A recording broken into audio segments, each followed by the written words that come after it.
మరొకసారి మీడియా ప్రతినిధులకి అలాగే విలేకరులందరికీ ప్రభు పేరట వందనాలు తెలియపరుస్తున్నాను.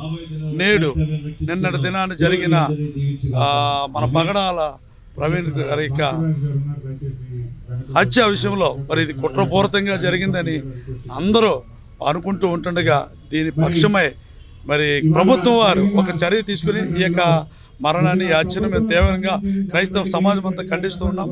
అయితే క్రైస్తవ సమాజానికి is the rising voice on behalf of Christianity. ఆయన ఒక రైజింగ్ వాయిస్, ఒక వక్త, మంచి చక్కగా క్రైస్తవ సమాజానికి ఎంతో మరి సమాజం పట్ల మంచి విలువలు కలిగి మంచి వక్త, మంచి బోధకుడు కూడా. అలాంటి వ్యక్తి విషయంలో ఇలాంటి సంఘటన జరగడం క్రైస్తవ సమాజానికి ఎంతో తీవ్ర దిగ్భ్రాంతిని గురి చేసింది. అయితే ఈ విషయంలో మరి దీని వెనకాల జరిగిన ప్రతి ఒక్క కుట్ర అవ్వచ్చు, హత్యే కావచ్చు, ఇది కుట్రపూరితంగా జరిగించిందే కావచ్చు, దీని విషయమై ప్రభుత్వం వారు తక్షణ చర్యలు చేపట్టి దీని విషయమై మరి తగిన చర్యలు దర్యాప్తు జరిగించి న్యాయం చేకూరుస్తారని ప్రభుత్వాన్ని క్రైస్తవ సమాజం తరపున భీమిలి, మరి పద్మనాభ, ఆనందపురం, విశాఖపట్నం, మరి ఉత్తరాంధ్ర జిల్లాలన్నీ కూడా కలిసి ప్రగడాల ప్రవీణ్ కుమార్ గారి తరపున మేము ఆవేదన వ్యక్తపరుస్తూ వారి కుటుంబానికి ప్రగాఢ సానుభూతిని తెలియపరుస్తూ క్రైస్తవ సమాజానికి ఒక తీరని లోటుగా ఆయన యొక్క మరణము అందరినీ మరి కుదించి వేసిందని మా ప్రభు పేట మీకు తెలియపరుస్తూ నా మాటలు ముగిస్తున్నాను. Thank you. ఆంధ్ర తెలంగాణ క్రైస్తవ సహోదరులకి అలాగే మైనారిటీకి అందరికి కూడా ఈ సాయంత్రం సమయంలో ఆర్టీసీ కాంప్లెక్స్ విశాఖపట్నం దగ్గర అనేక మంది ధర్నాలు చేస్తున్నారు. ధర్నా అంటే క్యాండిల్ సర్వీస్ చేస్తున్నాం. ఎందుకంటే ఆయన ఆత్మకి శాంతి జరగాలని.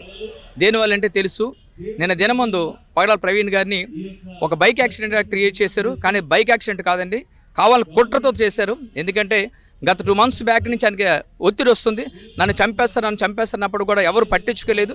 నిన్న దినమందు ఆయన ఒక శవంగా కనబడినప్పుడు ఆంధ్ర తెలంగాణ అనేక మంది కన్నీరు కార్చారు. ఎందుకంటే మంచి వాయిస్ ఇచ్చిన వ్యక్తి, ఎంతో క్రైస్తవులకు ఎక్కడ అన్యాయం జరిగినా నిలబడే మంచి వ్యక్తి, క్రైస్తవుల్ని అలాగే హిందువుల్ని ముస్లిమ్స్ అందరినీ ప్రేమించే మంచి వ్యక్తిని చంపడం అనేది మేము జీర్ణించుకోలేకపోతున్నాం. క్రైస్తవులకు ఒక తీరని లోటు. కాబట్టి నేను చెప్తుంది ఏంటంటే, మాకు ఆంధ్రప్రదేశ్ ముఖ్యమంత్రి నారా చంద్రబాబు నాయుడు గారు చెప్పారు, ఎందుకంటే మీకు పక్షాన మేము ఎంక్వైరీ చేస్తామని చెప్పారు. తొందరలో అది ఎంక్వైరీ చేసి ఎవరైతే చేశారో హత్య కారకులు ఎవరో వాళ్ళని బయటికి తీసుకొస్తే తప్ప ఎంతవరకు క్రైస్తవులు మనోభావాలు దెబ్బతిన్నప్పటికీ కూడా మేము రోడ్డు మీద రాలేదు. ఈరోజు కూడా బస్సులు తగలబెట్టట్లేదు, ట్రైన్లు తగలబెట్టే, షాపులు ధ్వంసం చేయట్లేదు. కేవలం మౌనంగా మేము సాయంత్రాలు చేస్తున్నాం. దయచేసి ఆంధ్ర తెలంగాణ మంత్రులు, పార్లమెంట్, అసెంబ్లీ ప్రతి ఒక్కరు కూడా మాకు సహకరించాలని.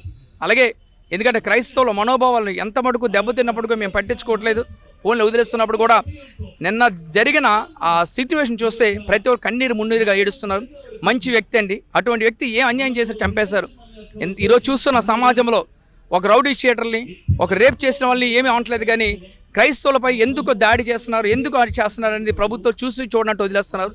ఎందుకంటే క్రైస్తవత్వం ఎంత మన ఆంధ్రప్రదేశ్కి, తెలంగాణకి, భారతదేశానికి ఎంతో అవసరం. ఒక క్రైస్తవుడు ఎంతో ప్రార్థన చేస్తాడు, అందరికీ తెలుసు. క్రైస్తవులు మంచి తప్ప చెడని జరగదు. కానీ క్రైస్తవుల మీద జరుగుతున్న దాడులు అన్యాయం, అకృష్టం. ఇప్పటికైనా సార్ ప్రభుత్వాలు మమ్మల్ని ఒక మనుషులుగా గుర్తించండి.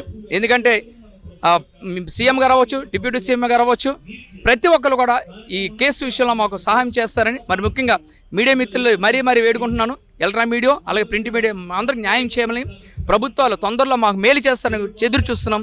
అందరికీ వందనాలు. Thank you. God bless you all.